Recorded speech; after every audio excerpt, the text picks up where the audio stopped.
Welcome back to Hardball. It's report card time. It's the end of the year, and Oprah Winfrey asked President Obama to grade. She's pretty good at this. She asked him to grade himself on his first year as president. Here's that back and forth between Oprah and the president. What grade would you give yourself for this year? Good, solid B+. So B+, what could you have done better? Well, B+ because of the things that are undone. Okay.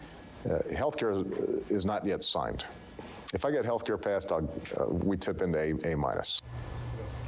Wow, so does the president deserve a B+ or not? Eugene Robinson is a Washington Post columnist and an MSNBC political analyst, and Pat Buchanan is an MSNBC political analyst. So let's go by what's happened already, not by what might happen. First of all, I'll talk a little bit about the economy and how you would see the president's performance qualitatively before I get to the grades. Right. On the economy, I think you have to ask, where were we when he took office and where are we now?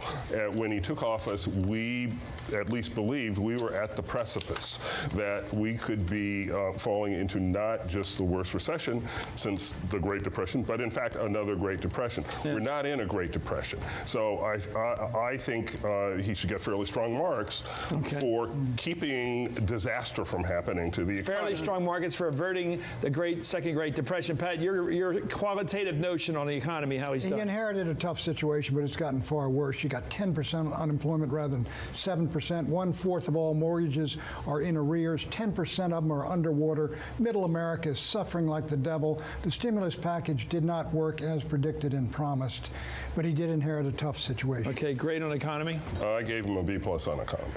B+. Pat, grade on the Professor Robinson grades on a high curve. I'll give him a C+, Chris. Well, you are a Jesuit-trained person. Let's go to the health care issue. Again, your qualitative thoughts here, with the narrative, rather, right now. My narrative on health care is that this has been an ugly, messy, still incomplete process.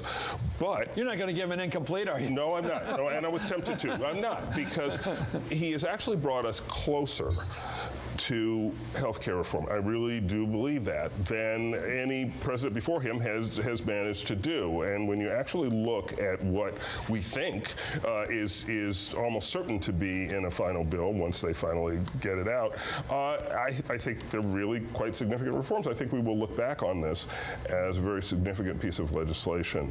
And you know, Clinton tried to do it all the way back to Harry Truman tried to do it. They didn't get this close. Oh, Chris, look. Lyndon Johnson would have had this done. He has been disengaged. Why didn't he do it? Why, I don't know why Obama Why didn't Lyndon Johnson do it? He ended up going I'm talking about Lyndon Johnson went for Medicare and Medicaid and voting rights. He rammed this stuff through. He would have had Republicans dragged him over. This would have been done before the Tea Party before the town hall things. I think he's been unengaged in this. Frankly, it's Pelosi's bill in the House and Harry's bill in the Senate if he gets it. Wow, you're great on the health care. Professor Buchanan and I really disagree on this one. I give him an A-. Pat, a grade on health care. I wish I studied under Professor Robinson. I'm going to give him a C on health care. Okay, you start on Afghanistan. What do you think of his performance first? I don't give him high grades for this reason. He went to first he did take 3 months to decide, but instead of saying, look, we got to get out of there, or look, this is so critical, we got to win this thing, he split the difference. And when presidents do that, I don't think it shows real leadership. It wasn't Eisenhower going one way, or it wasn't, frankly, some other president going another way. What would you have done? I think when I came in, I would have looked at it and said, this is not doable, let's go. I would not have put the 21,000 troops in. What do you think about the economy? On Afghanistan. I thought Afghanistan, you remember those problems in math where you had to show your work? Yeah. I like the work that I see he did.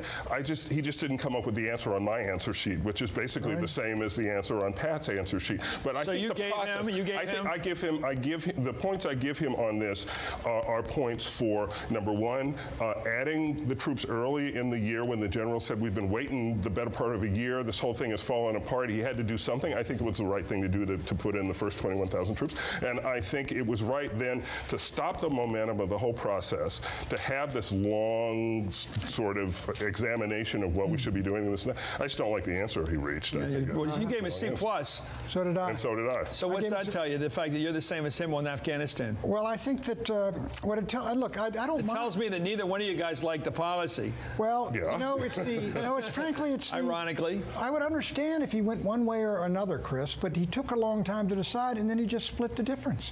You mean he went to 30 rather than 40 or yeah, and instead rather going one way here or one way there. So okay, let's go to overall score. You're Eugene Robinson, Pulitzer Prize-winning columnist for the Washington Post and many other papers, scores of other papers, I should say, or hundreds. Overall grade B+. Overall B+. I'd give him a B. I think we will look back again on this as a very successful first year of a presidency under extraordinarily difficult circumstances. Difficult circumstances, but I don't see any success. You got his stimulus package, didn't get cap and trade. There's no foreign policy success here. I think he did a good speech at Cairo, no follow-up in the Middle East. It has not been successful if you fall from 70 or 68% so you to 48%. What grade you give him? I'm going to give him a C+. Okay, let's do what the president did. Just to finish up here. You say B+. You say C+. Okay, so that averages out to a B. Okay, that's probably what most people would say. This is his oral exam. He passes the oral exam. If between now and New Year's, or between now and the State of the Union, Pat, he gets health care through. If he gets health care through, want to adjust your scores? Yeah, I would adjust mine upward.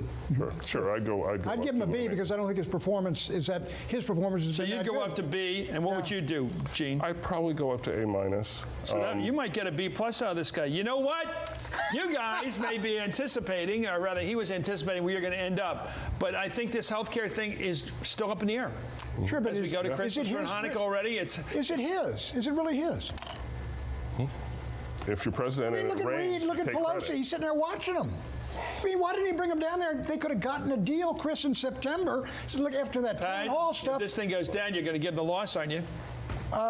You know what? Oh, come on. You can't. I'd say no. You would give him the loss, but you don't want to give him the win. No, I'd say he hung back. It's Reid, You wouldn't Pelosi. give him the loss. So your magazines and your writings, you wouldn't say he blew health care. I would drop him back to a C-. I don't. So you wouldn't. So you will score if he gets. So if you're going to give him the loss, you're not consistent, you got to give him the plus if he gets. I think you got to be consistent one with the other. Anyway, that's my judgment. These gentlemen have agreed that it's somewhere around a B right now. It could be up as high as a B+. Given the nature of some of the candidates here, an extraordinarily good showing by the president. Thank you, Gene Robinson. Thank you, Pat Buchanan. I think it's interesting. You both agree that the Afghanistan policy is the most problematic, the biggest problem that we're into as a country, and I really am as troubled as you guys are.